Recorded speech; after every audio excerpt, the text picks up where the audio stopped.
তো আজকের টপিক হচ্ছে আমাদের ইয়েস। আমাদের আজকের টপিক হচ্ছে ইয়েস। তো এখানে আমরা দেখতে পাচ্ছি যে ইয়েস এর পরিবর্তে আর কি কি বলা যায়, এটা আজকে আপনাদের সাথে আমি শেয়ার করব। তো ইয়েস আমরা সবসময় ব্যবহার করি। হ্যাঁ, আমাদেরকে যখন কেউ কিছু জিজ্ঞেস করে, জানতে চাই, তখন আমরা ইয়েস শব্দটাই সবচেয়ে বেশি ব্যবহার করি। কিন্তু আজকে দেখবো আমরা ইয়েস এর পরিবর্তে ব্যতিক্রমে কি কি আর ব্যবহার করতে পারি। তো আমি এখানে কিছু শব্দ লিখে রেখেছি যেগুলো ইয়েস এর পরিবর্তে আমরা ব্যবহার করতে পারি। তো ইয়েস এর পরিবর্তে আমরা ব্যবহার করতে পারি অ্যাবসলিউটলি। একটা আনকমন শব্দ যেটা অ্যাবসলিউটলি আমরা ইয়েস এর পরিবর্তে ব্যবহার করতে পারি। অ্যাবসলিউটলি মানে হচ্ছে হ্যাঁ অবশ্যই আমি এটা করে দিতে পারবো, এমন একটা এক্সপ্রেশন আছে। তারপর আছে নো ওয়ারিস।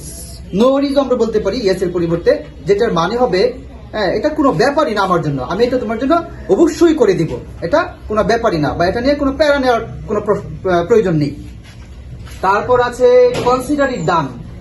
আমরা অনেক সময় বলি যে আমার জন্য কি তুমি এটা করে দিতে পারবা, তখন আমরা এটা বলতে পারি যে হ্যাঁ মনে করো কাজটা হয়ে গেছে। হ্যাঁ, তখন আমরা এই কথাটা বলতে পারি যে কাজটি হয়ে গেছে তোমার জন্য, তখন আমরা এটা এই কথাটা বলতে পারি কনসিডার ইট ডান।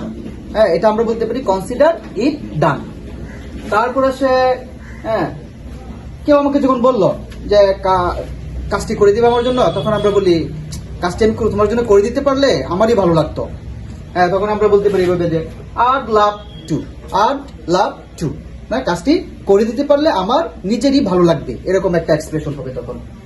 তারপর আছে বাই অল মিনস, মানে আমি কাজটি অবশ্যই করে দেব, যে কোনো উপায়ে হোক আমি তোমার জন্য এই কাজটি করে দেব। আমরা বাই অল মিনস, ইয়েস এর পরিবর্তে কিন্তু আমরা বাই অল মিনস এই শব্দটিও ব্যবহার করতে পারি, এই ক্লোজটি ব্যবহার করতে পারি। তারপর লাস্টে আছে আমরা রাখছি সার্টেনলি। এটাও আমাদের জন্য একেবারে কমন একটা শব্দ, যেটা আমরা ইয়েস এর পরিবর্তে সার্টেনলি শব্দটাও ব্যবহার করতে পারি।